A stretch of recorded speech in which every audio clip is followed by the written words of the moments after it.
Good evening.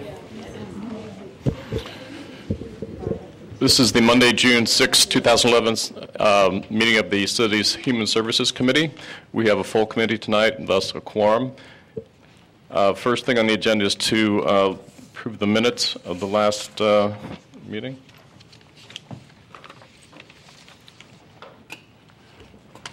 Do I have a motion to approve? I'm sorry. Motion to approve. Second. Thank you. There was a spider. Is there any discussion, edits? Okay, all in favor? Aye. Most minutes are approved. Now we have a pretty long list of speakers tonight. I'd like to take them in order of agenda items. That would be first, Ms. Eckersall.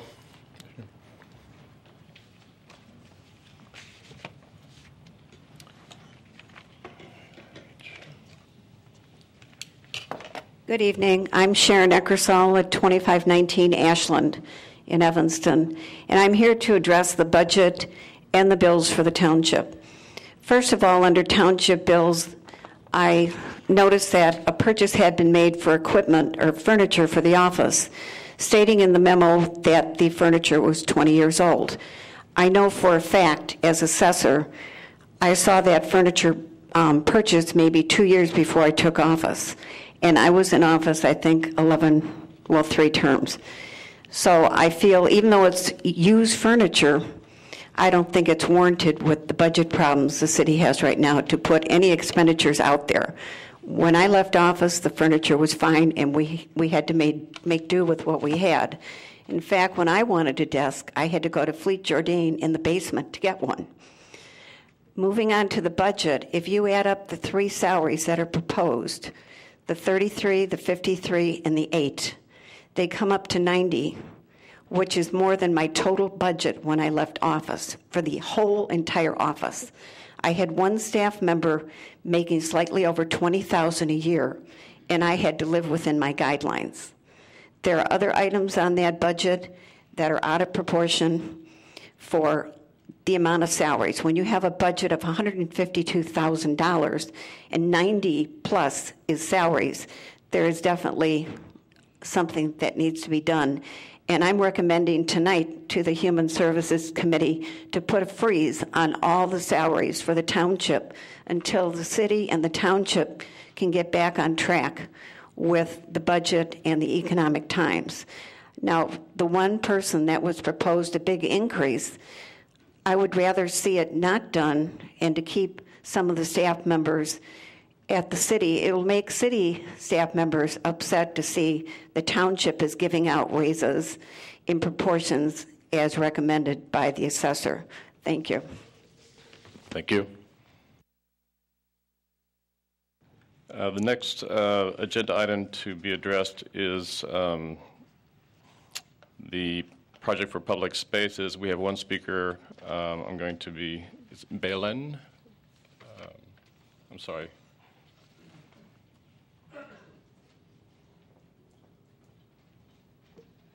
Could you correct me with your name, please? Yes, my name is Belen Ayestaran. Thank you. And I'm with a new group called the Evanston Parks Coalition. And I'm sorry, your address too as well. It's 1501 Maple Avenue, apartment 709, 60201. Thank you. I'm with a new group called the Evanston Parks Coalition, and we came before the park board to ask for their support with our project with Gray Park. The reason we came was because we want to fundraise, but it's very hard to fundraise for a cause when the people giving the money, foundations or individuals, don't know for sure if the city will follow up with the money that we get. So everybody wants to know if the city supports our project. And basically, the history of the project is that the Gray Park is on the capital improvement plan. But when the Parks Division held a meeting in 2009 with the community, it revealed that it was a very controversial park. And basically, it was the community pitted against Albany Care, or the smokers pitted against the children.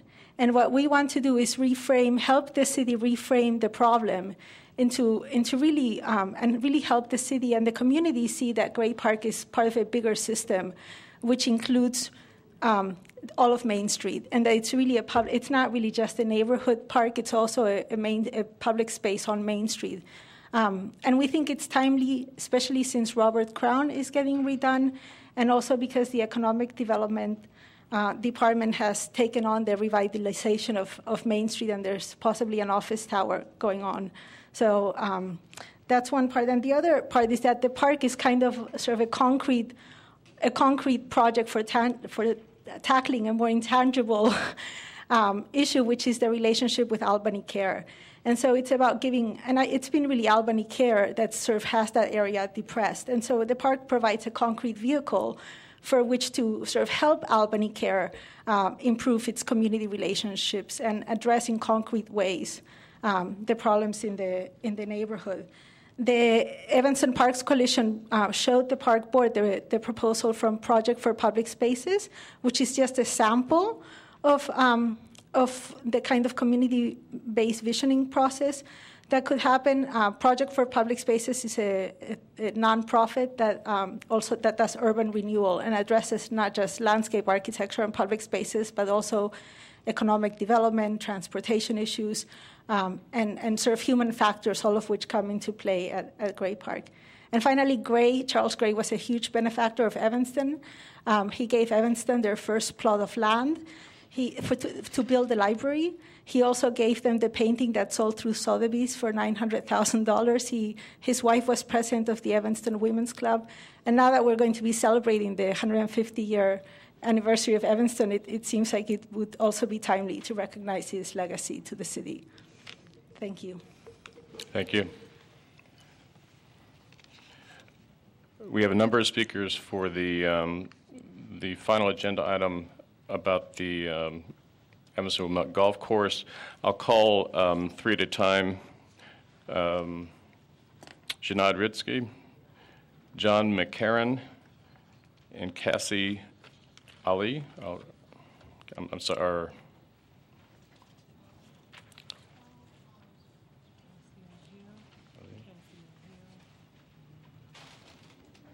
Either side is fine.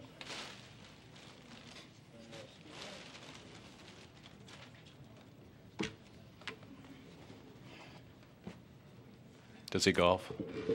He's not too good. Okay, I have no connection to the golf course other than I live near it. But my issue here tonight is a while back I FOIA'd the city on delinquent water bills, and there's hundreds of delinquent water bills here, and there were also water bills, some that were in the thousands of dollars. So it is interesting to me that the golf course might be singled out. And is the issue here really the $12,000 bill, or is it some other issue? Possibly shutting down the golf course is not something I'm in favor of. What is more interesting to me is, why is the city concerned about the golf course's business when it has trouble running its own operations? The operation of the water department is hardly stellar. Recently, we had a 10% water bill increase, and the water department wants a 30% increase over the next several years. To me, does this suggest a well-run operation? Basically, this is the Human Services Committee. So if you're concerned, how are some people going to, if the golf course can't pay its bills, how can other people in town pay their bills? It's very interesting. The water department, in my view, has considerably wasted money on many things over the years.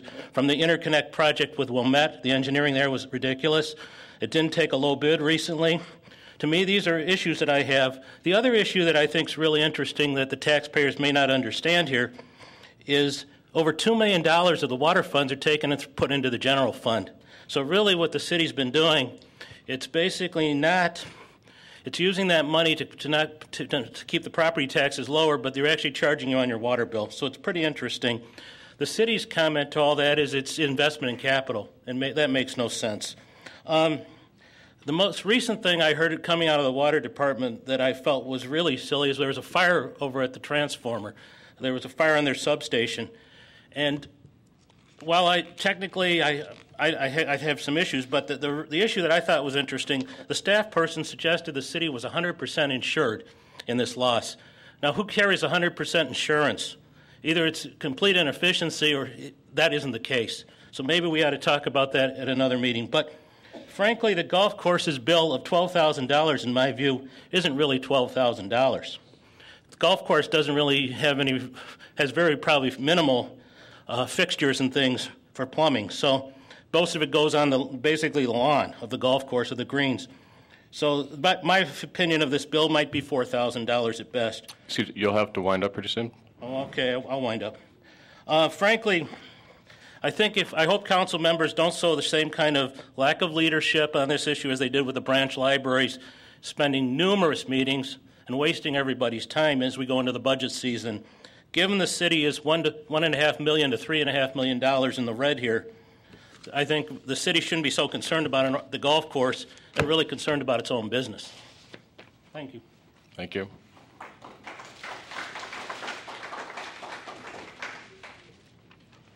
Mr. McCarron, can you actually just state your name and address for the Yeah, that's part of the statement. Thank you, Mr. Chairman and members of the committee, for this opportunity to share a couple of thoughts about this very special but widely misunderstood urban amenity called the Frank Govern Community Golf Course. My name is John McCarron, and I've lived with my family in our stucco bungalow at 1425 Noyes Street for 35 years. Our alley backs up onto the 15th fairway of the golf course. Now, I'm an incompetent golfer. I think the term in the sport is a bogey plus golfer. But for the past 35 years, for most of them anyway, I have purchased a season pass at the golf course. And although I'm not a board member, I do a considerable amount of unsolicited maintenance on the course, ranging from planting the flower box on the 15th tee to the removal each spring of several 50-gallon garbage bags of trash from the canal bank and from the Union Pacific Railroad embankment and whatnot. Just yesterday, I spent 10 hours on the course repainting all the yardage information signs and signposts on each of the 18 tees. Now, why do I do this? My wife asked me, why do you do it? Well, I do it because it's fun, but I also do it because this golf course, this community golf course that has no fences along its borders, that flows into its neighbors' backyards, this course that is enjoyed year-round not just by golfers, but by joggers, dog walkers, cross-country skiers, kite flyers, and frisbee tossers, this golf course, I think, is a unique place. And I use that word unique advisedly, for I know of no place quite like it. Or at least I haven't encountered any such place in my 40 years of writing about urban places and spaces for the Chicago Tribune, Planning Magazine, and my other freelance clients. I don't know how the golf course got in such arrears on its water bill, though I do suspect that consistently bad golf weather and even a worse economy had a lot to do with it. But I do know that the city of Evanston, golfers and non-golfers alike, ought to move heaven and earth to support this very special place in this hour of its great need.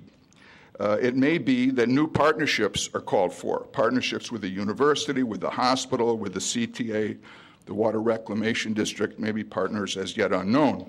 But I urge you to work with the golf course, not against it, so that it can be restored to financial and physical health and reach the full potential as the unique community resource that surely it is. Thank you very much. Thank you.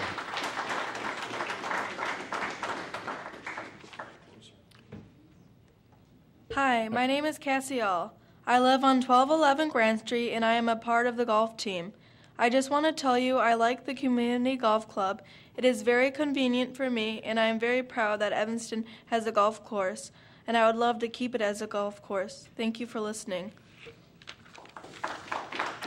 Thank you. Grandfather thanks you. Thank you. The next three speakers, Carl Boffa, Michael Matkin, and John Losaso.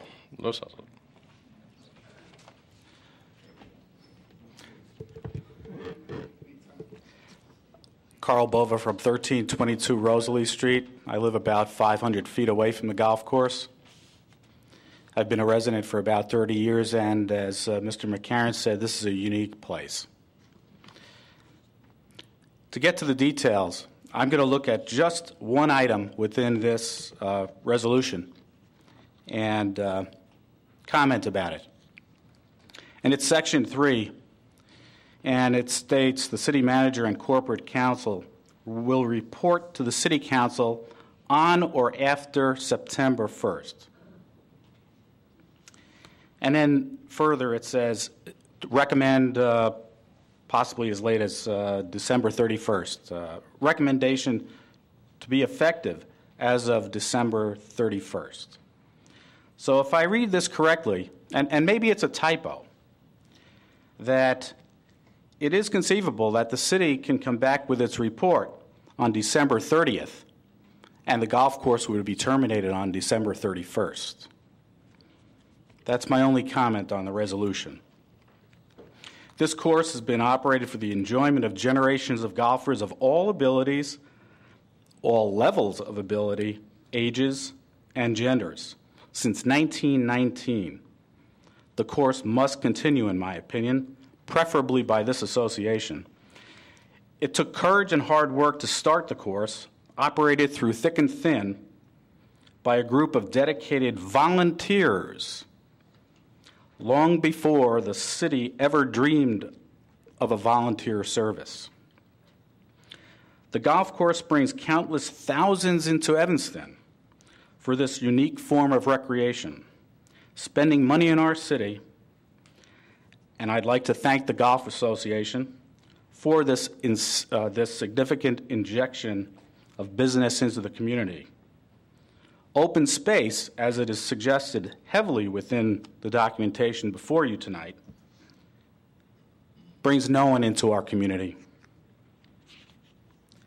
The only other open space that does such a thing might be the lakefront. It is only a golf course with or without a golf center that discourages loiterers and crime. Want to bet that the EPD gets fewer calls on course property than they do at other parks throughout the city? This golf course provides significant property value enhancement. Some have stated as much as 10%. That's now threatened. Mr. Bova, we have about 30 seconds.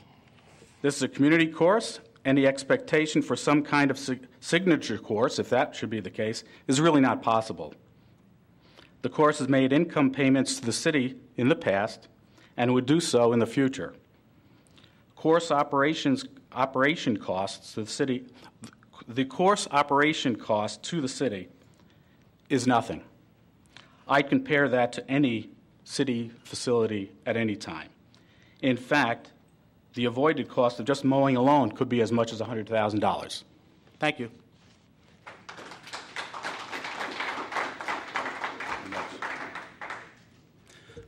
Mike is deferring to me, is that right? I'm John Losasso. I'm 1405 Rosalie Street, and I'm president of the Evanston Wilmette Golf Course Association.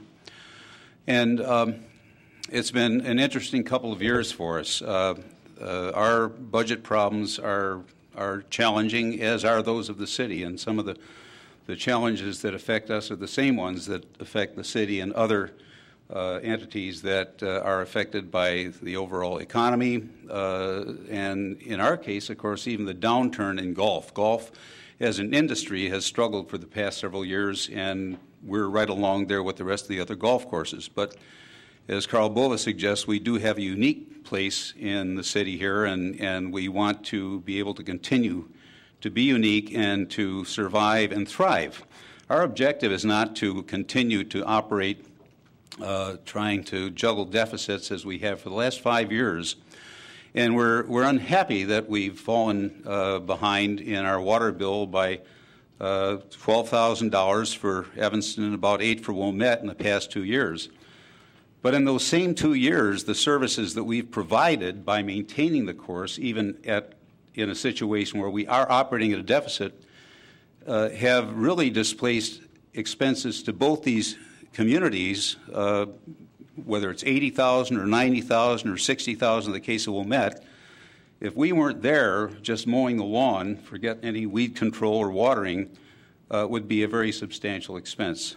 Now, our purpose here is not to be critical of the city. We understand its problems, but we do appreciate the fact that for the balance of this year at least, we're given some time to take a new look at how we may, and we're not without optimism, by the way. There are things coming online even in the next few weeks that offers some promise for our future. But the bottom line is we know that we need to make significant changes in the way we've operated. That takes time and money. We need new partnerships. Someone mentioned new partnerships, and those are being considered right now. We've talked to neighbors and given them a heads up that we're going to be leaning on them a little bit before too long and looking for support from individuals who live around the golf course and who have a vested interest in our continuing to be present and add to their interest in property values. But at the moment, we would not ask for except a dime because we don't have finished the plan that we want to put before the residents and indeed the city. And we have now, if the council agrees to hold the water bill in abeyance for the balance of the year, we've got time to the best we can to keep generating business and keep the course in the best possible condition throughout the balance of the summer, and also time to continue our work on what we believe is a very promising plan for the future. So thank you for being here, and for those of you who support the golf course, we appreciate it very much. Thank you.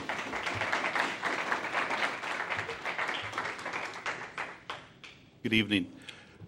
I think everybody has covered just about everything as well as you can. My name is Michael Manchin. I am at 3900 Lake Avenue in Wilmette. I am here because I am Vice President of the Golf Association Board. I am appointed to the board by the Wilmette Park District, who also is owed about $8,000 at this time. I urge you to pass this bill, resolution, excuse me. The golf course, I believe, is a great asset to both communities. We will be going forward with the same type of resolution with our board, taking it to our board. It is above my pay grade to tell you if they will pass it or not, but we will go forward with this same resolution that you have. So again, the water bill was not paid last year in Wilmette either, and obviously it's not going to happen this year. That's it. Thank you.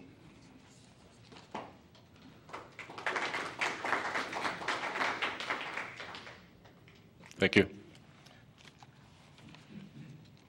We now have Richard Miller, Joan Miller, and Stephanie Kramer.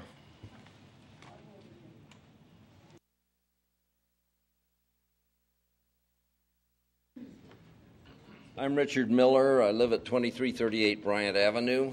I've been picking up golf balls in my backyard for 40 years, and I've been mowing and weeding and cutting down dead material and planting new material along the edge of the golf course for 40 years. I had I now have a lot of help with my lawn, which I didn't used to have, and I had two of the lawn crew mowing out on the golf course within the past 10 days because of the dandelions that were standing about 12 to 14 inches high with those beautiful fluffy heads that populate the neighborhood with dandelions. We have a huge thistle patch out there as well. And my wife and I were out 2 days ago transferring the dirt that the city kindly chewed out 5 tree stumps that prevent mowing, but the dirt hasn't been replaced in the hole.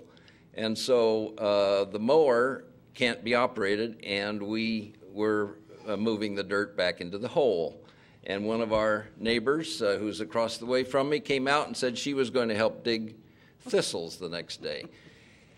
The man who's running the mower is a volunteer this year. We've never, there was a man who was out there for decades who was an employee, and now one of the neighborhood people is driving the tractor that pulls the gang mower.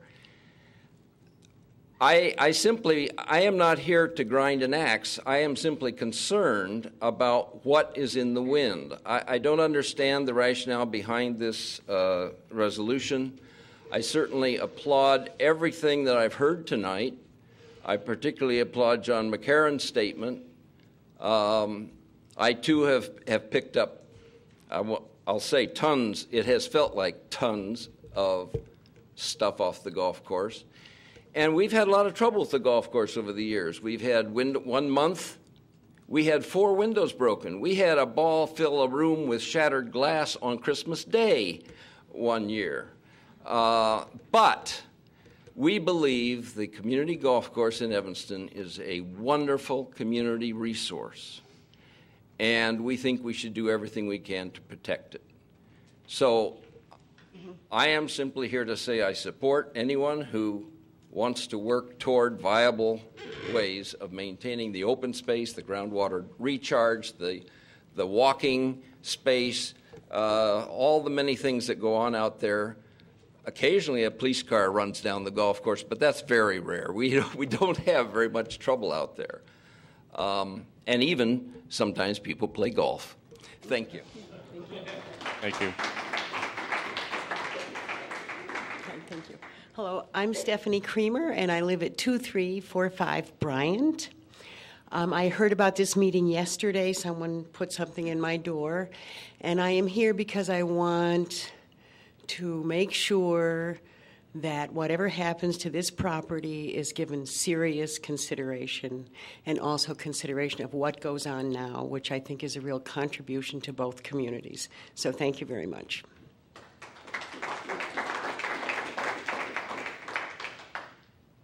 That concludes citizen comment.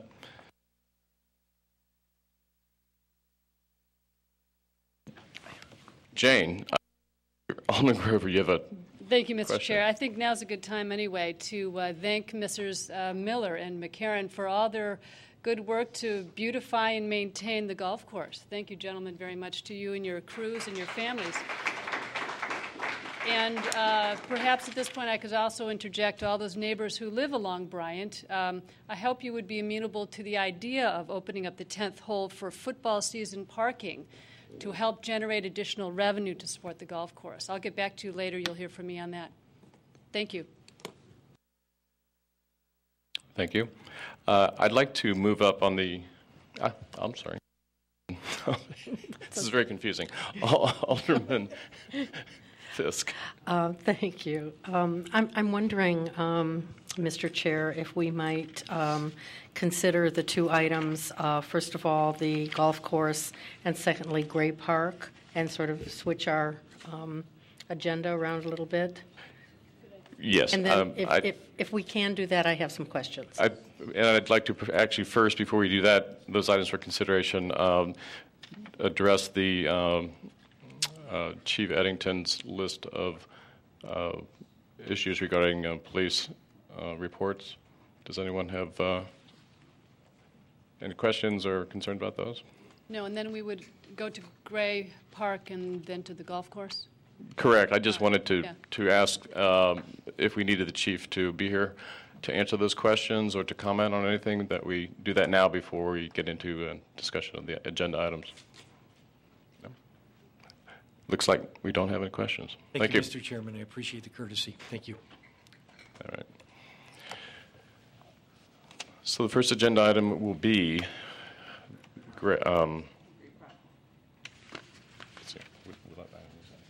H4, resolution supporting the proposal of the Evanston Parks Coalition to conduct a visioning process for the design and redevelopment of Gray Park. I move approval.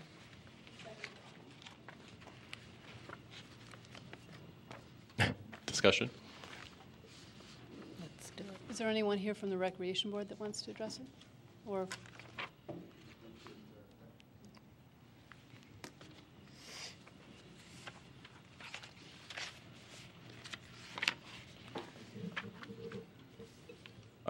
What we're being asked to approve is simply a document of support, is that correct? Yes, that's correct. With no financial or other obligations? That's correct. All in favor? Aye. Opposed? Motion carries. Mhm.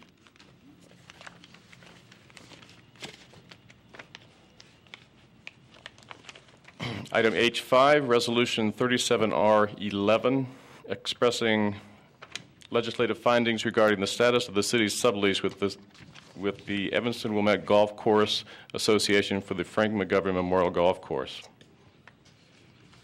Ms. Fisk? Thank you, Madam. Do we have Madam Mayor? Excuse me, Mr. Chair. Before we get started, there were two individuals in the back who said they were on the speakers list and were not called. Oh. Were you going to call them at the end? They were Ms. Esther and Ms. Dupree? Yes. They were they are non-agenda items. Take that at the end? Yes. Okay. Glad to. They just wanted clarification. Thank you. Sure. Thank you, Mr. Chair. I have some questions. We need to move the. Oh, okay. I'm not going to do that, so someone else can do that.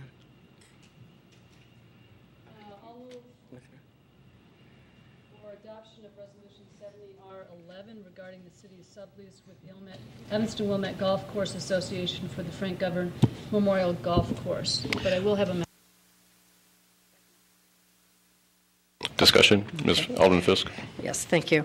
My question is how we're billing for water for the golf course. I'm not clear about that. Is there a contract like we have for Northwestern University for water billing for the course, or is it by a per unit, per gallon, per whatever? My understanding in talking with staff from the utilities department this morning is that they pay they have a unique situation in that they pay only for the water used and are not assessed a sewer rate.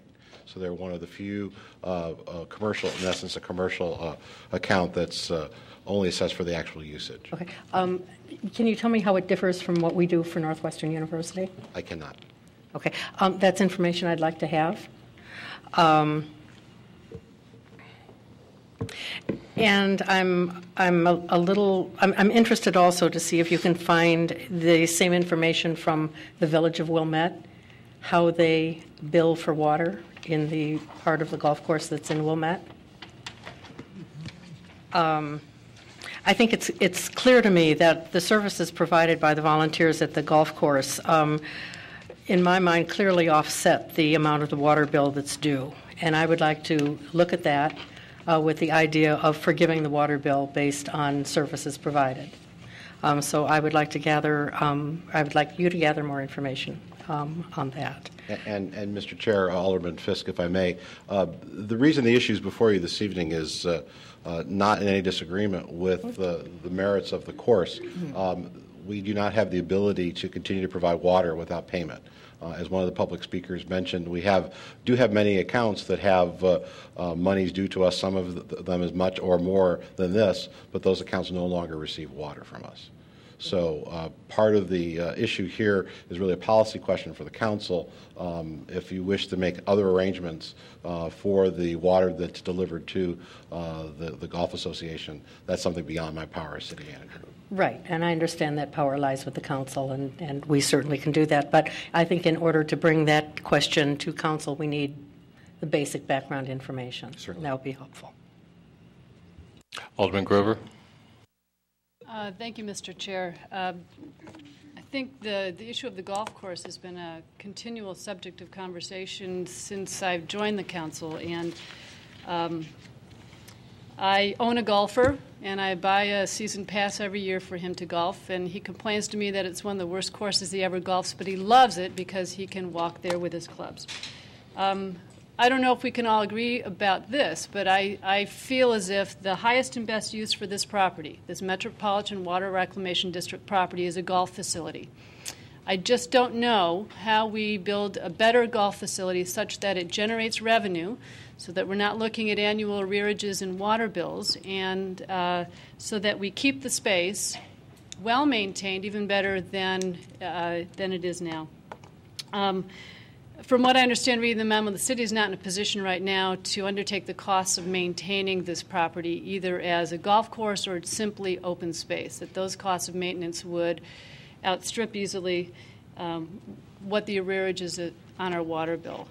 My other concern, though, is that should the golf course have a better year that is now underway, a better golf season that's now underway, and they're able to pay the bills, I don't want to forgive them altogether. I'd still like the ability to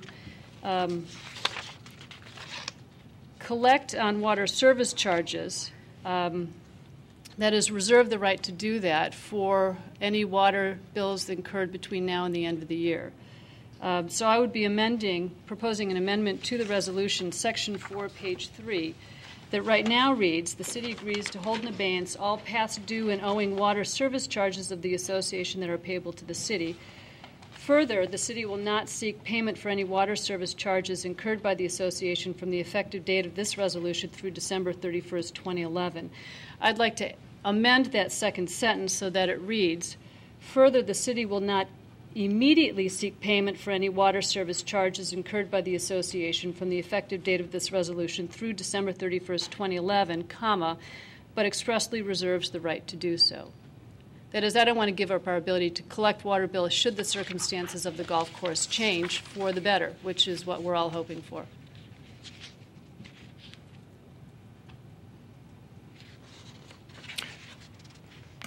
Comments? And in the meantime, I really want to go forward on figuring out how we make this golf course, this golf facility, viable and revenue generating and attractive, and find ways for it to create more golfers. And that's kind of my short and sweet vision for this property. I have a question about the comment made by Mr. Bova regarding, I guess, the technicality of the fact that we could get a report from staff, council, ultimately, and then close the next day. The wording on or after September 1st, 2011 could as well be, I guess, December 30th. Is that something we need to fix in this? Mr. Chair, members of the committee, the practical application of this is that the council will start its budget deliberations in October for a fiscal year that will begin January 1st. So the idea of September is really just if there aren't an opportunity to move forward and the city has to look at other ways to maintain its leasehold, that we would have those opportunities for discussion during the budget process. If the committee would feel more comfortable saying no earlier than September 1st but no later than October 1st, certainly the intent of staff is to make sure that if this issue is not resolved by September, that it be before the council for budget discussions and be resolved in time for the end of the calendar year, fiscal year. Right. Okay. I mean, I'm comfortable with adding a little extra. Certainly. And Mr. Chair, I'd be happy. You're referring to Section 3. Correct. We could say report to the City Council between September 1st and October 31st, if that would be more amenable. Yes, thank you.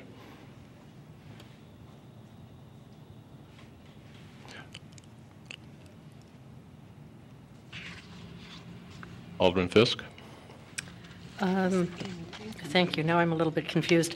Can you tell me when our next Human Services Committee meeting is? It's July the 6th. Okay. And was I correct in hearing that some folks in the audience just received notice of this in the past couple of days? Yes. Okay. It was private notice. It was not any form of public notice. Okay. An individual happened to see something on evanstonnow.com and circulated it. Well, thank you, Bill. I think I would feel much more comfortable holding this in committee until our next meeting so we can gather the information that we don't currently have. I do not feel that I'm in a position to vote for this resolution as it's written without that information. Alderman Grover? Thank you, Mr. Chair. What information, Alderman Fisk? I'm sorry. About the golf course's operations? Yes, or- about the golf course's operations. I really would like to have I'd like to know more about how the water bill is billed. I'd like to know about how Northwestern University's water is billed, and not just the university, but other commercial users who we might have contracts with. How the rates that we're billing the other users. I'd like to hear more about the impact of the golf course, the intangibles that some of the folks at the meeting talked about tonight. I think we may have a vision of a beautiful golf course that's operating and making money, but I'm not sure that's at the heart of this particular facility. I think this facility is very important to the larger community in many ways. It's definitely part of the neighborhood. It's obviously people are very invested in it. To get out there and take care of it themselves is pretty cool. Going out there and painting posts, I can't imagine that you enjoy that, but thank you for doing that. That's a really nice thing to do. I know from many people, I'm not a golfer, but I know from many people who ski and take their dogs there. I've also heard from kids, perhaps my son a long time ago was one of those, who jump in on the third tee and don't go through and pay the fee. But that was a long time ago. I'm sure At that the golf course. Yeah, Yeah, right. But I'm very, very reluctant to proceed in a discussion about this without taking some of those intangibles into consideration, and that's what I think we need to have the larger discussion of. And I'm very, very aware of. If this many people turned out on such short notice, that there are other people who feel very invested in the golf course who were not able to come tonight. In Alderman Fisk, I think that I don't want to speak for the neighbors, but from what I understanding and from the Golf Course Association Board, they see the resolution as a way of kind of settling the situation for this year, giving the golf course some stability, some predictability, so that it doesn't feel as if it's far out on a limb and the rug could be pulled at any moment. And that's fine. That's what the resolution is. Yes, I know what the intended to resolution. do. Yes, I know that's what it is intended to do. But I feel that in order for us to pass that, we should be doing it with the full information. Alderman Holmes? I guess I'm confused, Alderman Fisk. I want to know, what does the comparison between how we build Northwestern has to do with how the golf course is built? I just don't understand the question. Because we have, as I understand it, we have contracts with some commercial users for how we bill, and it could be that this $12,000 bill compared to other contract users is high, could be low, but my guess is that it's high. That much difference, because whether there are four, if I remember, I think there are 4 holes in Wilmette, and their bill is $8,000. Seven in Wilmette. Yeah, but again, I don't. And 11, and it's $8,000, so it can't be. But that was my question in Wilmette too. I'm not sure they even have the number of commercial users that we do here in Evanston. So I just want to get a sense of how we're billing. If we're billing residential rates for the golf course, or if we're giving contracts to commercial users, I'd like to know that, because I think that is that's something that the golf course could be entitled to. They're clearly maintaining the facility in terms of mowing, and not billing the city for it. But that's not. I don't have that's not. They wouldn't build a city for that. I mean. No, I know, but I mean, if they weren't there, we would have to be maintaining the property. I mean, that's. I understand. But I feel that I don't have a very good sense of where we're going with this. I'm certainly willing to support whatever it takes to give them some assurance, but I would just like to have more information before I do that. Well, I think that if we want to, and I think we all understand that it's a valuable community resource, and I'm hearing that from the neighbors, and I think we all feel that way. I just don't think that, I thought this was to help. I didn't see it as something to not help them do what needs to be done, and I guess conversations will continue with our city staff and with the association of the board to try to figure out how to make this work. I mean, that's what I read And so I'm just.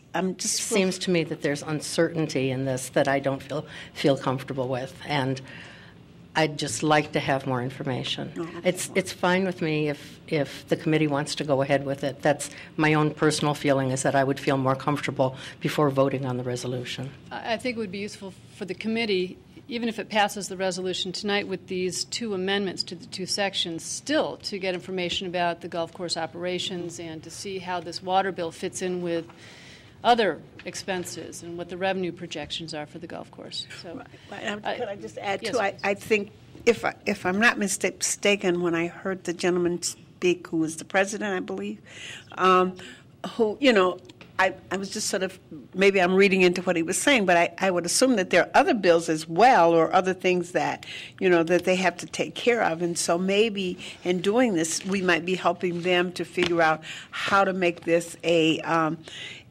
revenue producing and not try to make lots and lots of money, but at least to be able to take care of the golf course and its bills. That is what I'm hoping that the staff and the association will be able to figure out maybe by December 31st.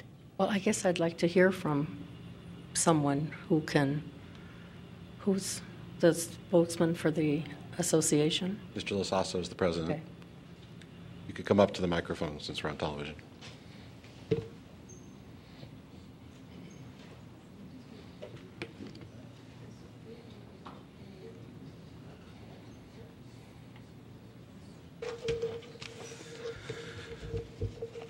As I see it, the effect of this resolution is to provide us with assurance that the city and the city manager's office would not be caused to have to shut our water off. Mm-hmm. Because their rules suggest that unless this if I understand it correctly, unless this resolution passes, they would have to shut our water off. Mm-hmm.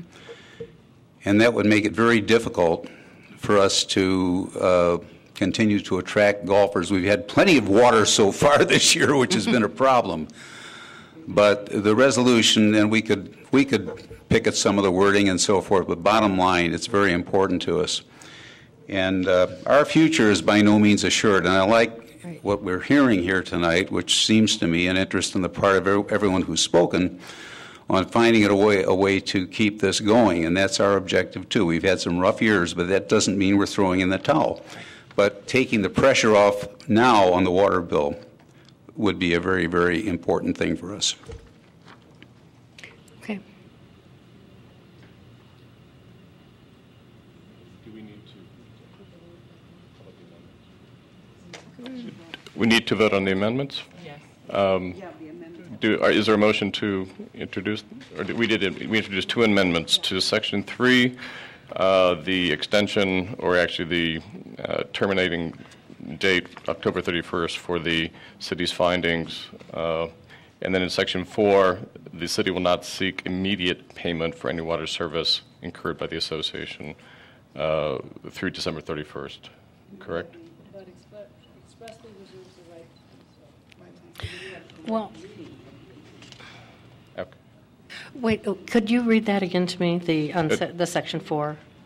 So the city will not seek immediate payment for any water service charges incurred by the association from the effective date of this resolution through December 31st, 2011, but reserves the right to do so? Yes. What is... The way I read the Section 4 as it was drafted, that it totally forgives all water service charges. I want the charges to be incurred. We hold off on collecting them. So we reserve the right still to seek payment.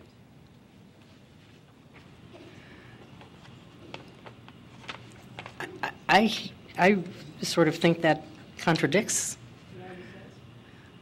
So I think the city will not seek immediate payment for any water service charges incurred by the association from the effective date of this resolution through December 31st. I mean, that would be acceptable. Water charges incurred between now and the end of the year.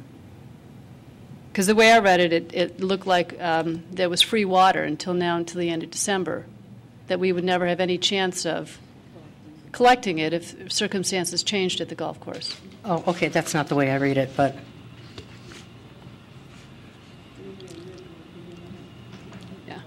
And Mr. Chair, members of the committee, the intent of the original language was to split the difference one way, and I think Alderman Grover perhaps is talking about a different approach. The intent in the language that's written is that the charges that are current would be held in abeyance, so that they could potentially be collected or the council could later forgive, and that the charges from between now and December 31st would not be collected upon. I think what Alderman Grover is saying is that she would like to leave both the past due as well as any ongoing cost in abeyance, so that if the council at some future point wishes to collect, or if there is a change in the fortunes of the golf course, they could perhaps pay 50%, that this resolution would not preclude that. Alderman Grover, did I do a okay job? Much better job than I did. So I think if the committee likes the original language, which would be to forgive the current due charges and then not have any additional charges through the December 31, then the language is there. If you'd like to hold all the charges, both past due and those going forward to December 31 in abeyance, then we would need an amendment. And I don't think it prejudices the interest of the Golf Association. It just gives the city the option of collecting should the circumstances of the golf course change, which we all hope for, rain at night between now and the end of the golf season. It seems a little harsh to me, and I'm not sure we can expect that in 6 months. And again, Alderman Grover, members of the committee, again, I think some perspective is important here. You have no water customer in the city of Evanston who is in arrears and still gets water. And we have no way legally to provide water, yet we have, in order to, on good faith, to work with the Golf Association. We thought we had an arrangement made at the end of last year. They were unable to come up with an arrangement in the spring. This is a unique circumstance, but it also needs to be a lawful circumstance. And so the language of this resolution allows it to be a lawful circumstance by the action of the City Council. So we're committed and dedicated to work with them. I met with leadership of the board last week. I think as you've heard from them this evening, they understand where we're coming from. They may not like it a lot, but they certainly understand it. And we're both committed to moving forward. I think by splitting the difference, allowing the arrears to be forgiven, take some burden off of the association as they look at other obligations that they have, and it leaves any future costs for water, at least this year, not on the table, so it gives them a running start. Again, I think these are public dollars, so public water utility. We need to be mindful. There are lots of nonprofit organizations that struggle every month, churches, other small groups, to make their water payments, and we need to be respectful of that as well. But again, as you've heard this evening, this is a unique community resource, and your staff is just trying to balance all those competing issues and come up with a solution that makes sense for the community. Well, thank you, and I certainly trust staff, and I guess I would suggest to the council that we leave Section 4 the way it was, but I appreciate where you're coming from, Alderman Grover. I think most, if not all of the course is in the 7th Ward. Maybe there are parts that skirt down into the 5th Ward, and I'm not looking at all to undermine the golf course. I just also want to protect the city's interest in this case. I'm going to ask Ms. White to read the exact amendments to Section 3 and 4 in the paragraph.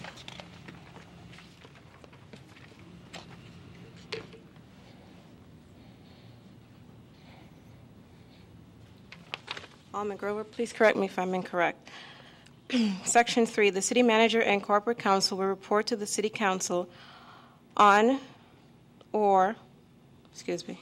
city council no earlier than September 1st, no later than October 31st, his findings with respect to the association obligations under the sublease? I think it was between September 1st, 2011 and October 31st, 2011. So just the word between for the words on or after. Okay. Between September 21st and no later than October 31st? Just between. Between, yeah. Okay. Just between. Those 2 dates. Okay. Yeah.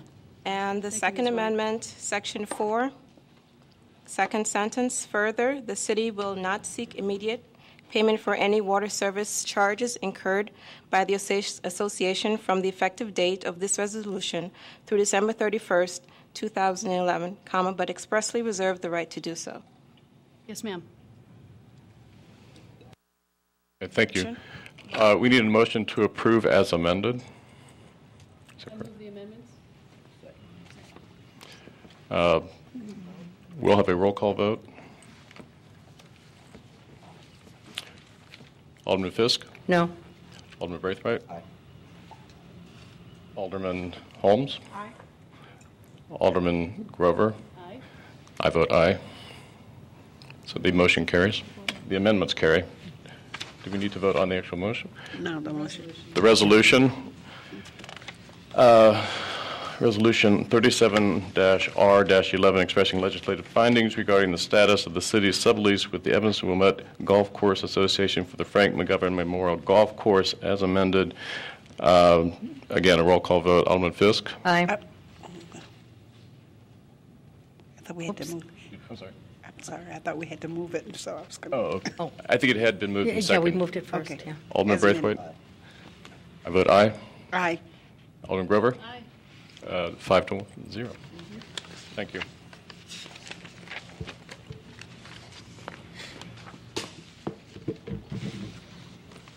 And Mr. Chair, perhaps for the public's information, then this committee report would go to the full City Council next Monday evening, the 13th, for full action by the full Council. Thank you. Now back to items for consideration, starting with H1, Township of Evanston monthly bills. Move approval. Second.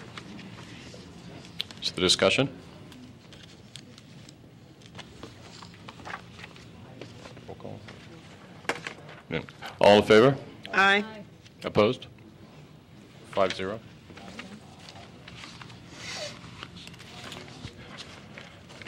Township H2, Township budget.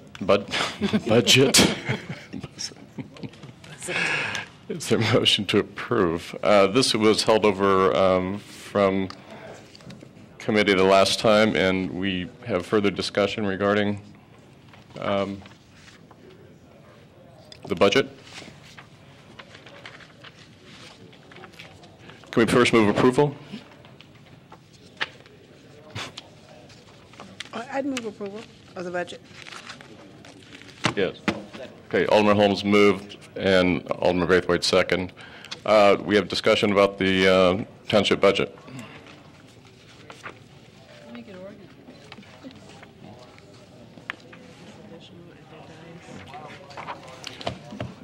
There was one additional change, just for the record. The dollar amount listed for Pete Fairherd is incorrect, and the correct amount is $550, not $5,500. Right, we got that. There's a sheet in front of you. Right, just for the record.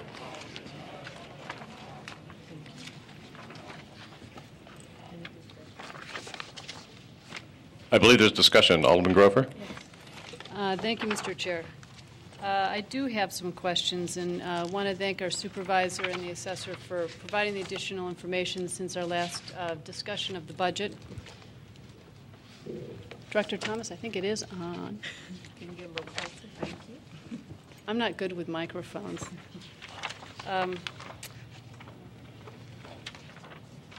I still have significant concerns about the amount of the budget for the township that is for administrative purposes. From the estimates of the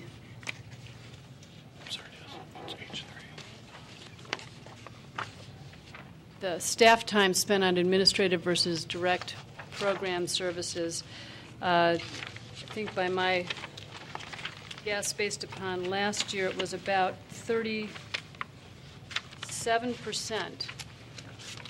of the town's budget was for administrative expenses.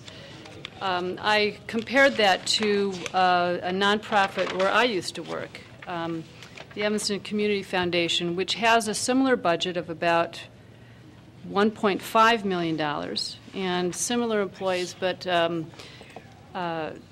executive director, program director, grants manager, a couple part-time people, and a chief financial officer who does all the bookkeeping and accounting, who is a three-quarters-time person. And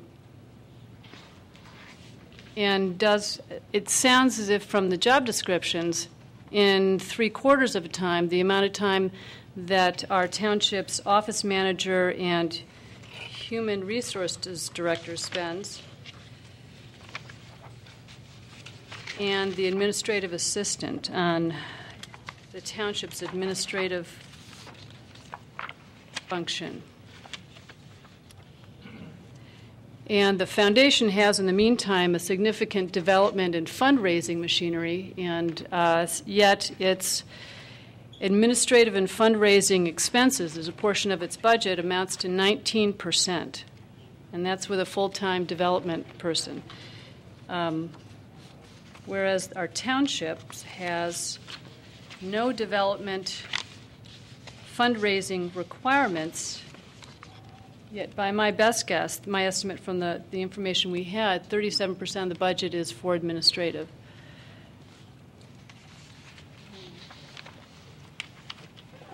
And I wonder if perhaps Supervisor Vance can help us here. Has the township ever undergone an operational audit, an audit of its operations to determine whether they are as efficient as possible, that employees are deployed and multitasking and doing multiple functions so that the administrative part of the township is as efficient as possible? I know we have other types of audits, but I wonder if we've ever commissioned an operational audit of our township. No. No. I can tell you exactly. No, we have not. The operations of the General Assistance Office, as by statute and whatever, has been decided by the township supervisor, who's been given that authority, and we have not had an operational type audit, what you're talking about. Would you be interested in an operational audit? According to what the cost is. Yeah, to see. We're talking cost. I don't have a problem with looking up, but according to what the cost is when we're talking about looking at cost for it, because there would be another cost that would have to come out administratively out of general assistance, since this is the general assistance staff. But we've never done it, to my knowledge. Can you see ways in which it might be helpful to your operations to re-examine how the that would be fine, but one of the things we never negate looking at efficiency, but what I do want to always make the fact that we're not a not-for-profit organization. You still talk about that we are government. We do get legislative mandates, and we do have to carry through on those mandates, but we've never done that before. And if it could look at efficiency, it would be good. Yeah, my it's not something understanding that would is be rejected. The legislative mandates are directed as to how the programs are administered, the general assistance and emergency assistance, but not necessarily to how you structured the administration of your office. Right, that's left up as to the supervisor as to how it's structured in terms of carrying it out. You were correct on that. Could you make do with less administrative employee personnel time? No, not at this time. It is deemed that is the personnel that I need at this time for general assistance. At our last meeting, we discussed about general assistance applicants and what they come to the office needing, seeking, knowing, and the case management and how it's an intensive process. Mm-hmm. And I'm trying to make sense of that, which I do understand, with what appears to be half of our employees in the township being devoted to administrative and not to client service.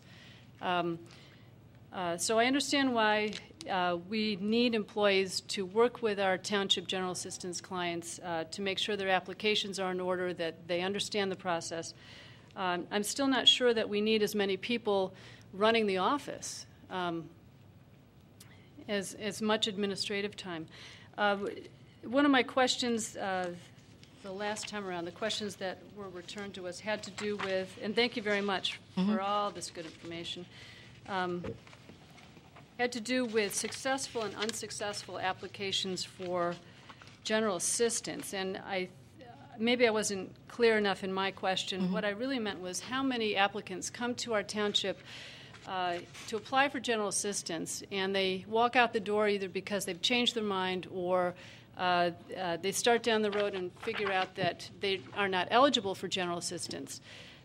Those types of potential clients require staff time, and my question was getting at how many potential clients come in the door and don't actually enroll then in general assistance but require staff time. Okay, on each month you're giving a monthly report. Right. And on that, where you could talk about the number of applicants rejected, there's a section down on there. And I'll also ask the executive director, in terms of the applications rejected, a lot of those applications that are rejected are based on the fact, if you want to speak, are based on the fact that people do not complete the application process also. So if I add up new clients from May 2011 and applicants rejected, it's 16 new people in the door. That started the application process. That means that they actually gave the application back. That does not include those who may have come and picked it up, but never returned it back. But I'm really getting to how much staff time is invested in the people walking in the door. The people come in to get an application and leave with it to work on it at home or to study it or whatever are not the people who are requiring a lot of staff time, case management time, the time of our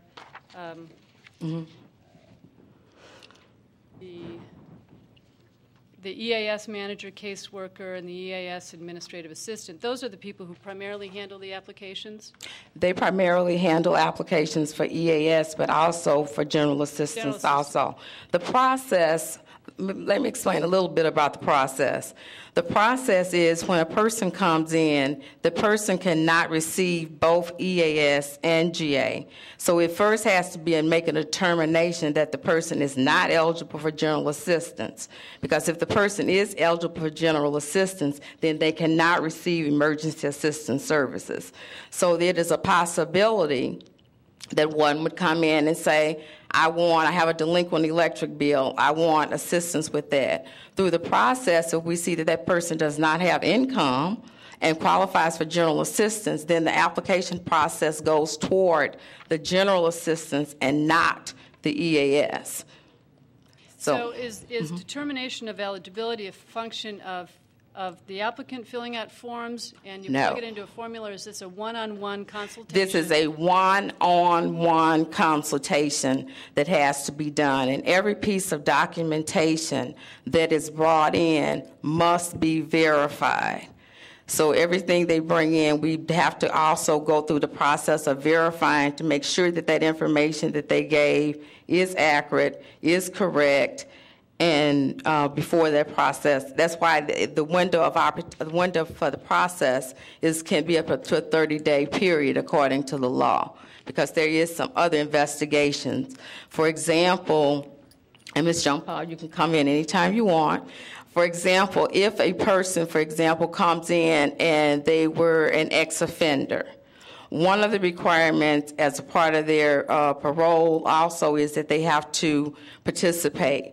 So one of the things we always will make sure that we do is we try to connect with whoever that probation officer is also to have a one-on-one conversation also. So it is very intensive. It's not just somebody putting a piece of paper and you signing off on it and check issued. It is an intensive process.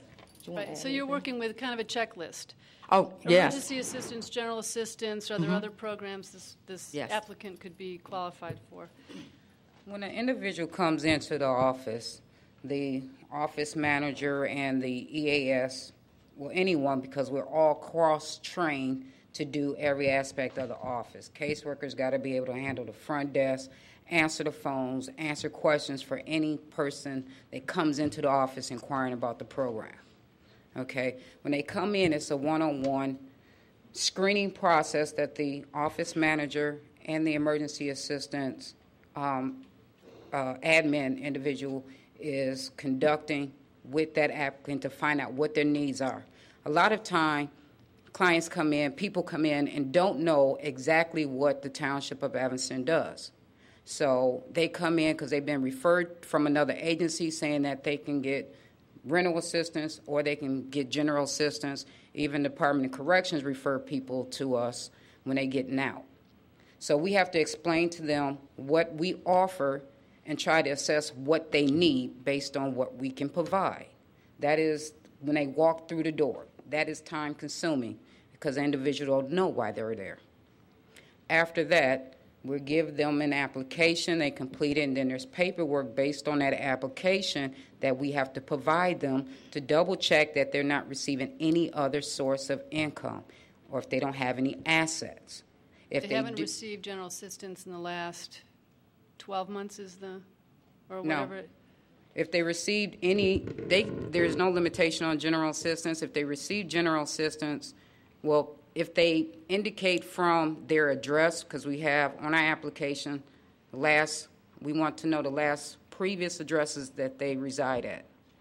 That will prompt us to contact other townships to see if they received any benefits there and then move to Evanston. Okay?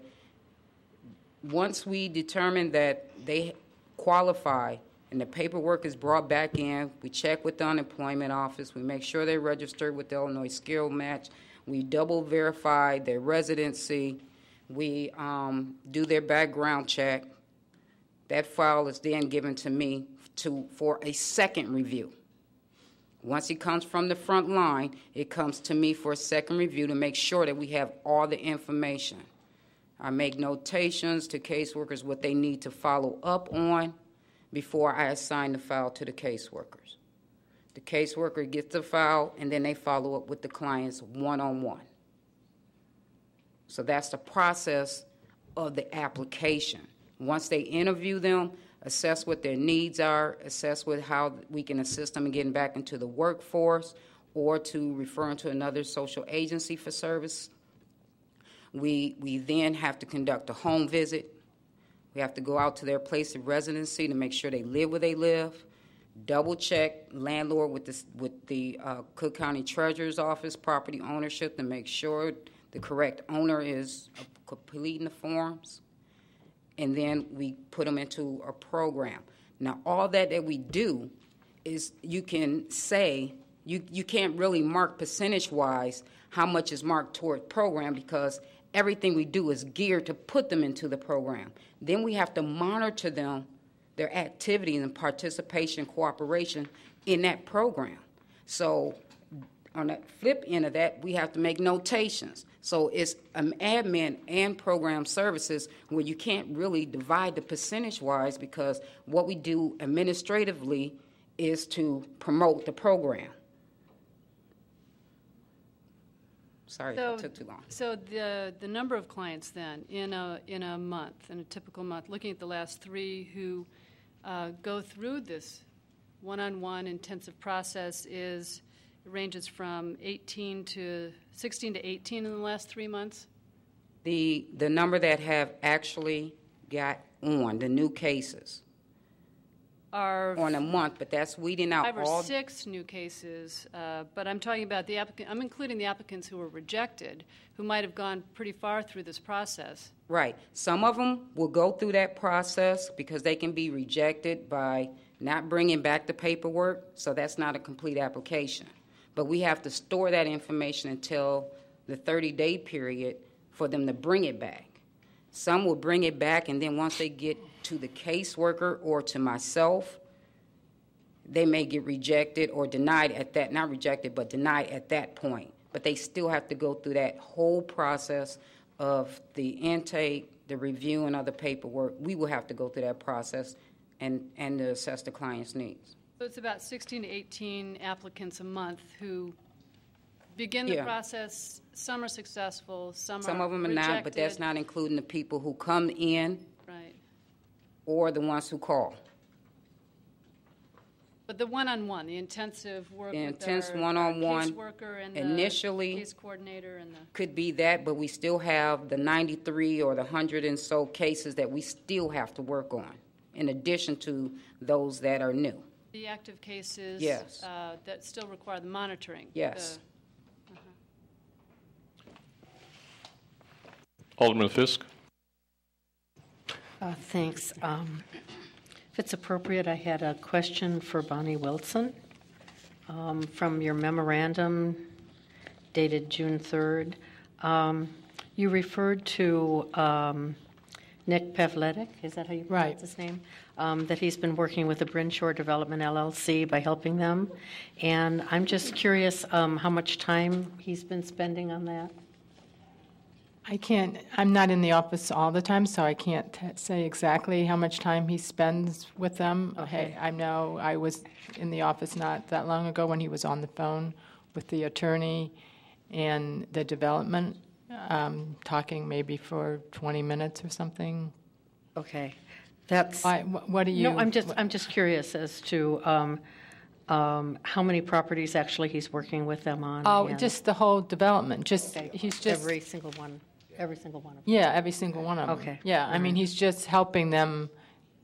No, I know what he's doing. Oh, okay. I'm just curious as to whether that was a couple or whether. No, it was all of them. It was just all of giving them advice on appeals for all the properties and making sure it goes to the right people, making sure it gets done, and that's that was all the properties, not just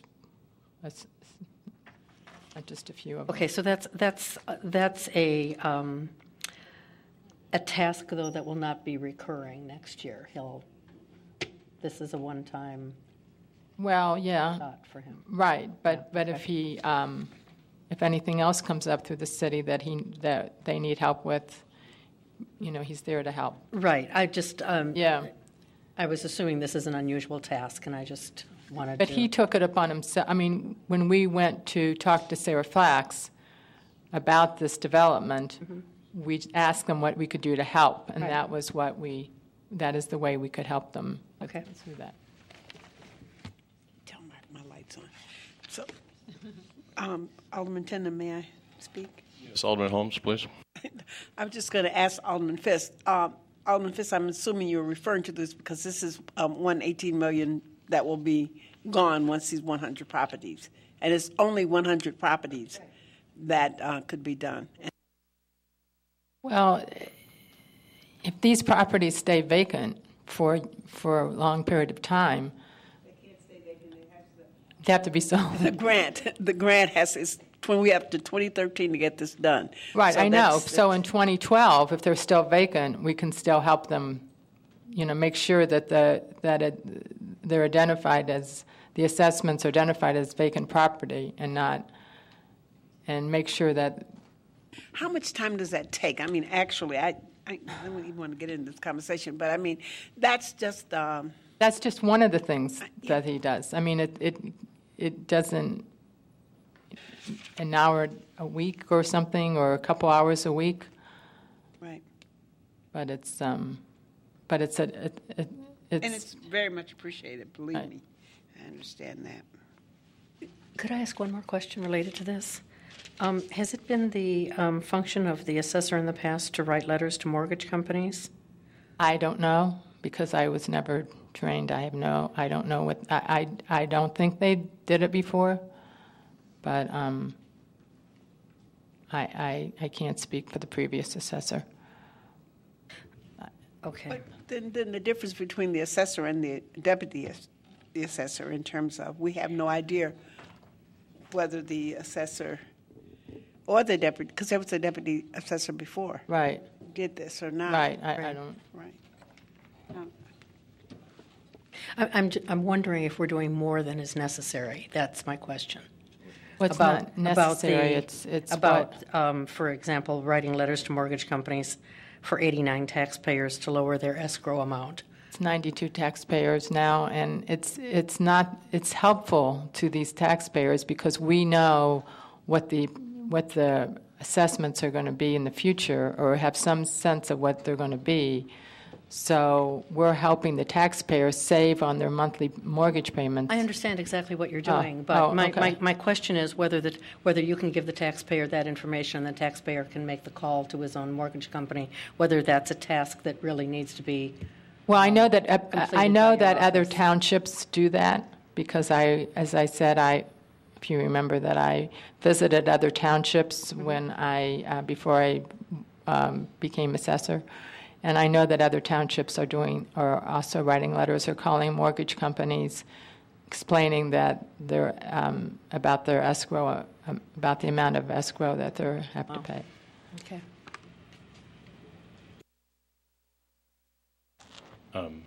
Anyone else have comments or questions of the supervisor or county township assessor? Alderman Grover? I do. As to the lease, it appears that in 2005, we entered a lease that extends until 2013. That was the extension of the existing lease for the space. And I was confused as to why the actual lease extension was dated 2008 to 2013, but it was signed in 2005. And my second question is, does a lease of this term require approval of the township trustees?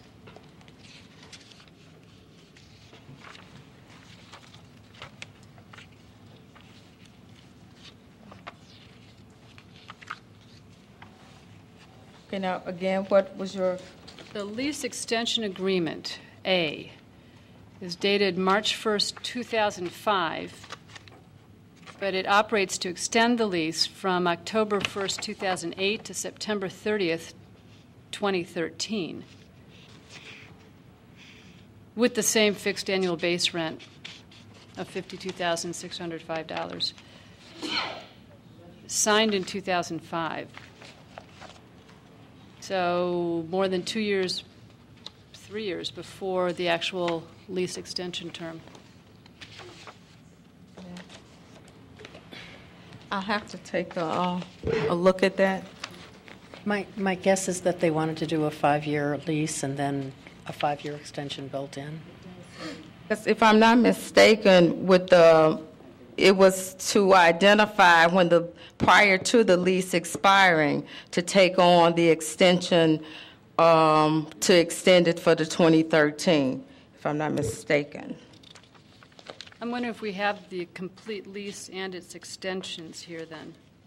The first lease, the original, was 1993 to 1998. Was your predecessor Ms. Payne? Mm-hmm. Yes. Yeah.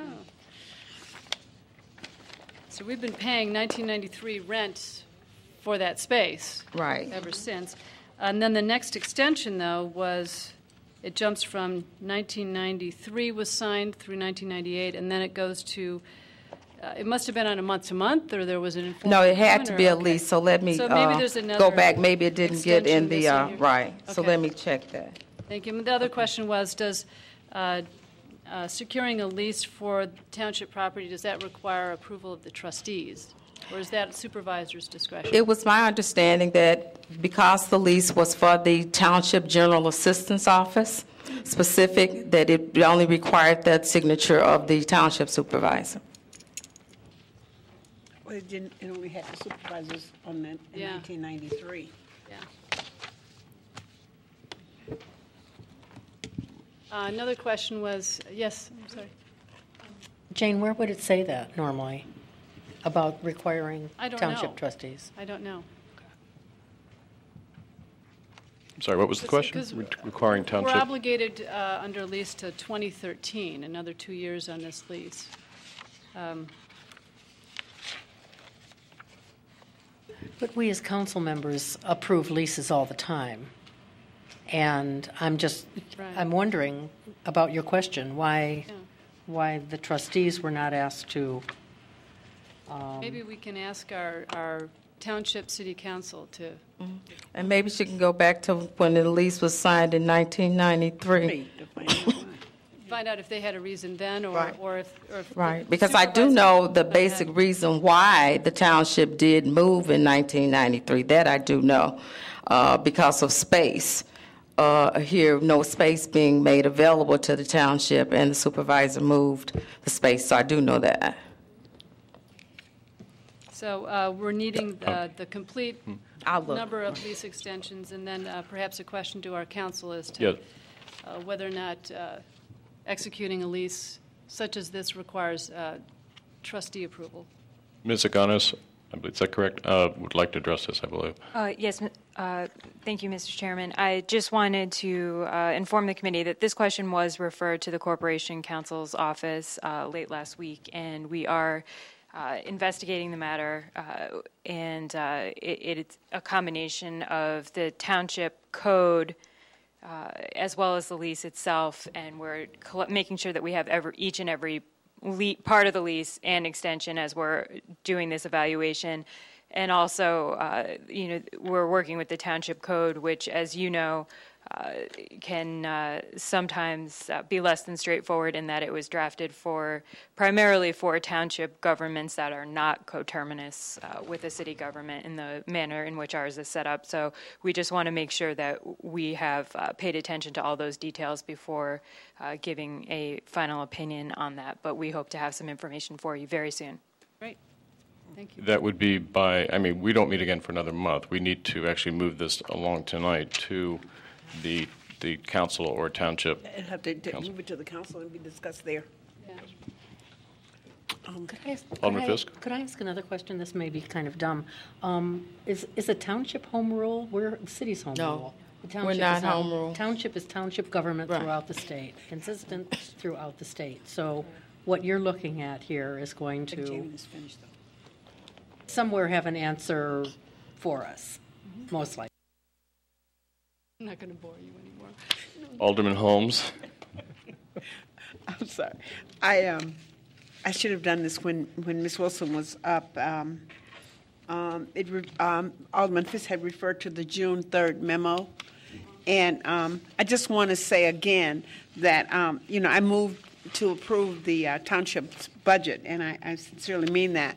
But I still want to be very clear that I have real issues with a 15% increase of a staff salary in anybody's budget. I don't care whose it is in these times. So I just want to, I do not support that.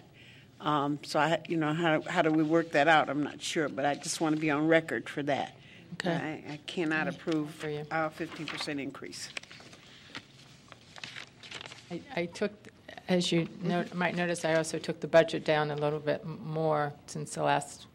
I revised it and I came down with the budget. And as as when we met, I told you, I have no issue with the budget. Right, it's a matter of principle in terms of when we are laying off people at the city, when most places, the highest you can get might be a 4% increase. And to have a 15% increase, it's just not for me.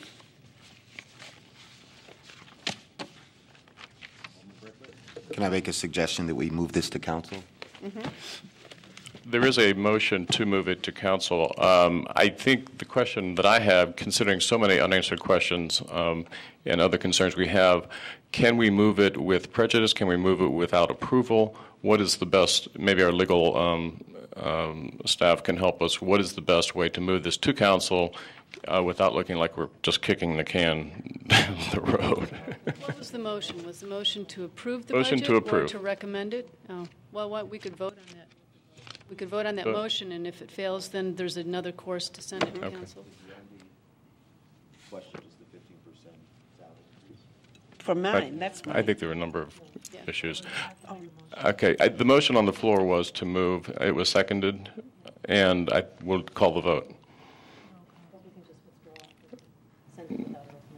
I think we need a roll call vote since the motion has not been rescinded.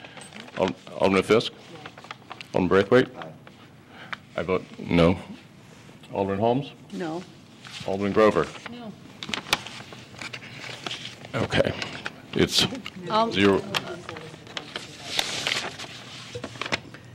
Second? I move we send this to council without recommendation. Second. Okay. Any discussion? Roll call. Alderman Fisk? Aye. Alderman Braithwaite? I vote yes. Aye. Alderman Holmes? Aye. Great. Thank you.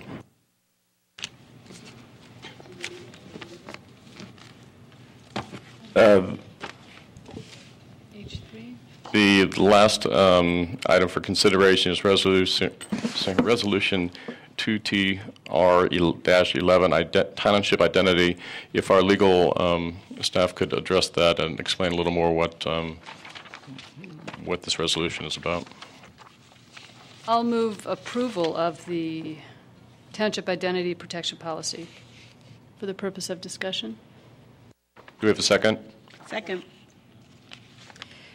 As you can see, this is a fairly routine identity protection policy that, as a matter of state law, the township is required to pass.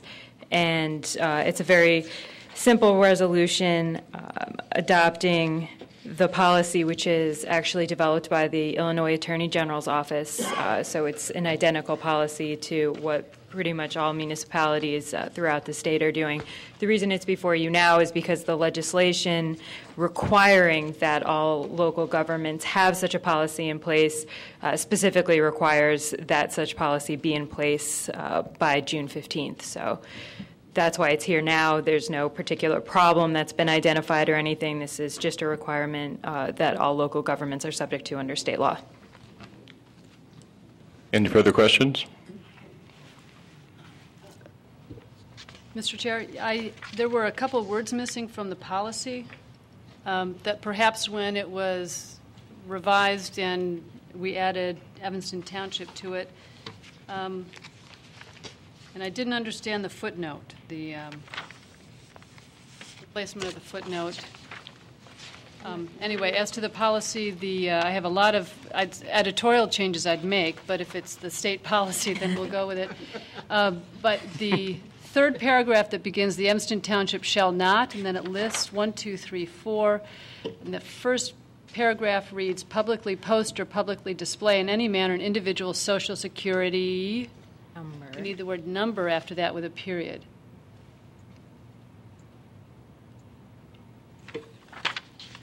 And then I didn't see the statement of purpose attached to the policy. I'm assuming that is just another document that we generate for the township's use? Yes, the statement of purpose is actually also part of the the form policy. So I apologize that wasn't included in your packet. And then another change I'd make is on the second page. I'd add page numbers. In the middle paragraph that begins, the Evanston Township shall comply with the provisions of any other state law with respect, not which respect, with respect to allowing the public inspection and copying. And then further down, the attestation by the town clerk, it would probably be not town of clerk, but clerk of town or township clerk. And then in the footnote, and these are changes just to kind of substance, not style. The first footnote, paragraph 1, the third line reads, employees, contractors, or subcontractors, if disclosure is necessary in order, not on order, for the entity to perform its duties. Did you see that? Yes, I did. Okay.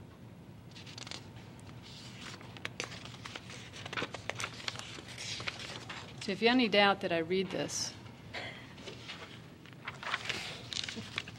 Thank you. Are there other questions or Those are changes to the changes? policy, not the resolution. I'd send the resolution out.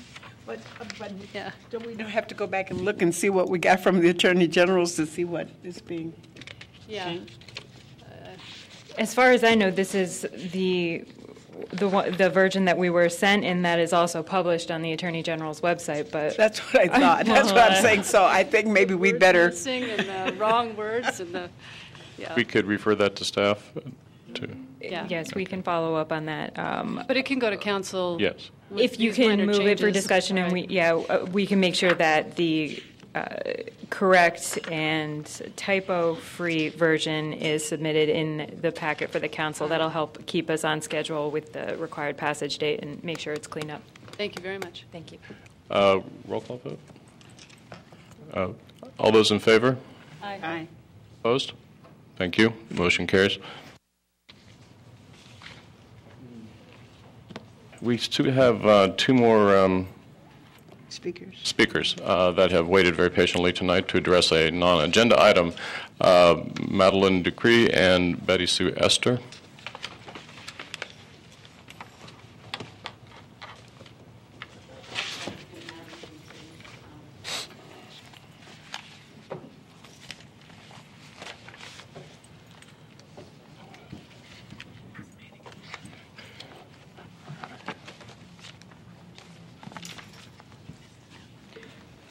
Thank you. Good evening. My name is Betty Esther. I stay at 2031 Church Street. This past Saturday, there were some flyers that was passed out in the community and sent out through the via email to the whole community, talking about a youth summer program. Come out, we talk, and it was held at the Levy Center, and from 10 to 12. A member of the group I belong to two groups, but I'm not carrying a card though, which is the Citizens Network of Protection. The member went there and to see what they was talking about and see what it was. He came back with the sense that this was an attempt of dealing with stop the violence and the issue around the violence in the community for the young people. And there was a pamphlet that the police department had put together. We asked to see the pamphlet. Chief Editon did send that to us. And one of the things that we saw was the pamphlet was kind of confusing. One panel addressed youth, another one kind of was talking to adults, and then you had another one that kind of talked a little brief about the curfew. And it's kind of like was not coherent. So, and we was kind of wondering, who put this together? Was this attempt to involve the kids because you have Saul and the youth program? Did they have any work on it? Did they do anything to that? Because it's not really clear. One wanted to know how much was this costing us to put this pamphlet together and everything. And we felt, and this person also felt, that it would be more conducive if the had a pamphlet that was strictly addressing the young people and have one for the adults, because you're telling them what to do, when to text, how to text, what to text. Text if you see graffiti, text if you see this. And then you tell them to have fun. So what are you telling them to do? Be a spy, be a snitch. We having kids already talking about, well, I'm not going to tell on my friend. I'm not going to squeal. Ms. Esther, you have about 20 seconds. Thank you. So, in essence, I think that's a pamphlet, before it really goes out in the community anymore, that this committee should look at it. There has been lots of summits and lots of meetings where you've had young people and you talk to them about the violence and stuff, and all those meetings you had with the kids before, you could not bring them into this discussion. I think we need to be bringing them in, because we need to start respecting them. We said they have good ideas, then let's start using some of them. Thank you.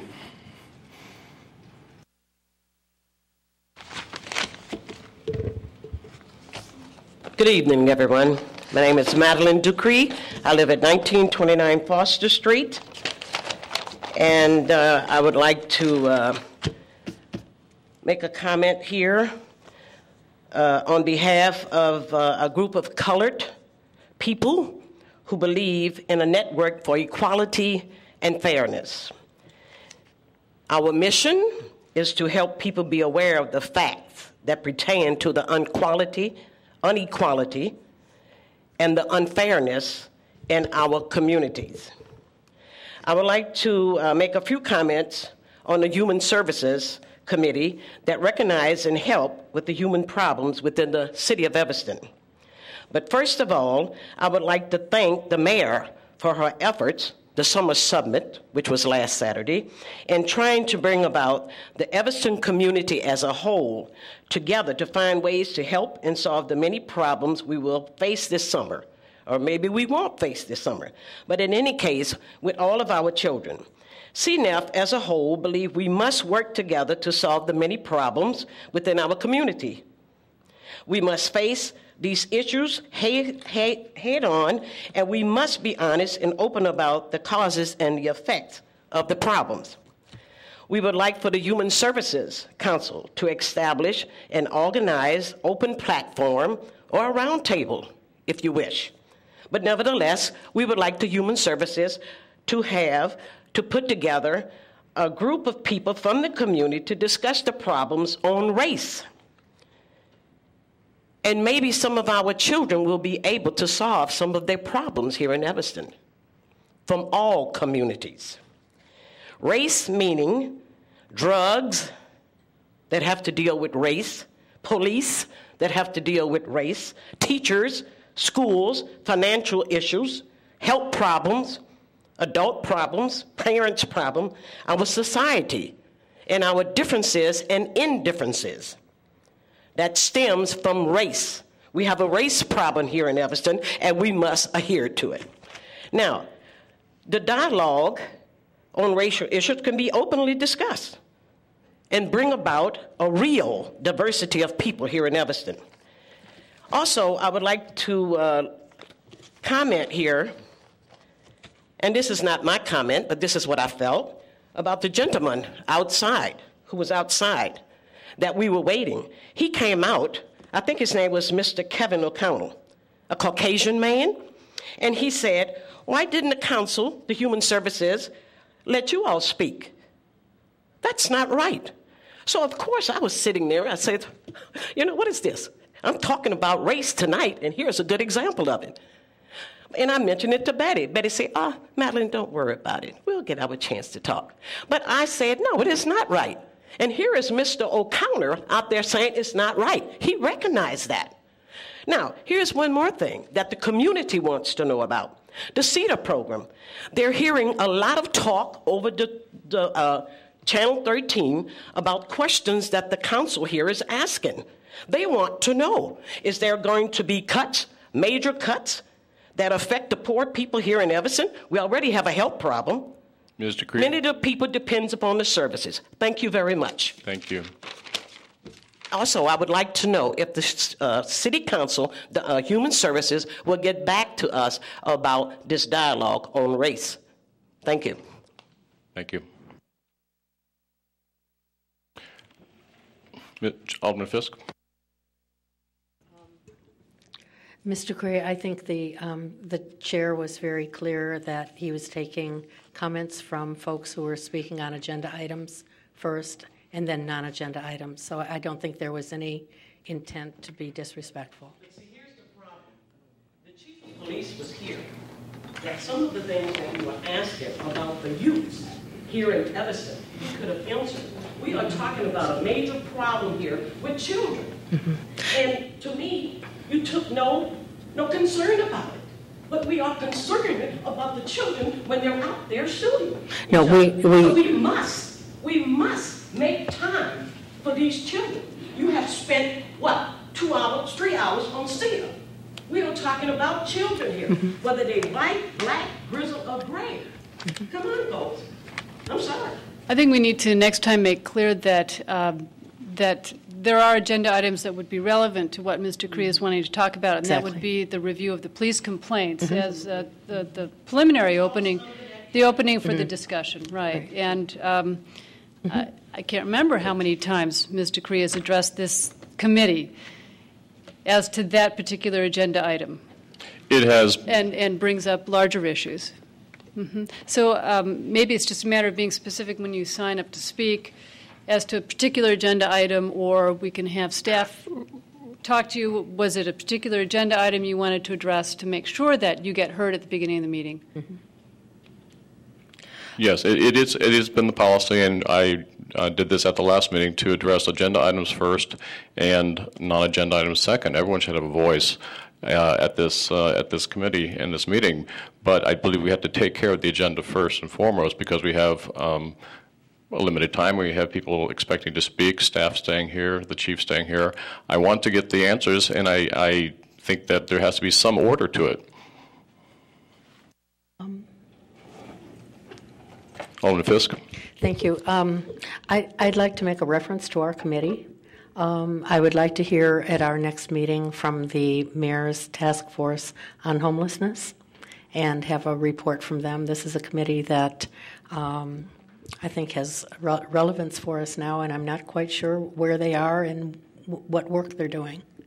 So if we could include at least a very short presentation from someone from the committee. The Task Force on Homelessness or from the summit, from our Safe Summer Summit? No. I want to hear from the Mayor's Task Force on Homelessness as to what work they're doing. And I also think that probably it would be good for this committee to hear from the Mayor's Safe Summer Summit as well, because I think that would address what Ms.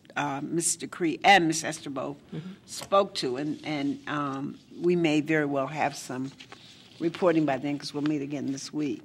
And I think that we need to really figure out the bigger challenge that Ms. Decree put before us tonight, which has been before us for years, is this whole dialogue. And I'm not so sure that's our committee as much as it should be the task of the Human Relations Commission, in terms of really having a roundtable or some kind of dialogue on race. And I think that, it's the elephant in the room, and we just need to address it. And that we could refer to the committee as well. That's true. Can refer to ourselves. Well, to the Human Relations Committee. Oh, the Relations Commission. Commission, Right. Right. I think that would be. I think that's I think it's the appropriate group. I'm I not believe sure. so, and we certainly could entertain a meeting together with them or something like that to be inclusive of more people in this meeting that's more spotlight. Or we may even ask the mayor to maybe call for some kind of town hall meeting, which might even be a better approach. And that just came off the top of my head, in terms of doing a town hall meeting on race. I think the Rules Committee is already also going to meet with Human Relations Commission. Am I right? It's part of our schedule for rules, and so maybe we asked to put that on their agenda. Yeah. Right, and they're still trying to get their legs underneath them. Absolutely. But I just want to make sure that we're hearing from the Mayor's Task Force, because I haven't seen anything on it, and it's an issue in our ward or my ward and we're and meeting. Others. We met at 7:30 on Friday morning. I was here. Wonderful. Okay, thanks. Thank you. Are there any other comments or communication? A motion to adjourn? So moved. Thank you.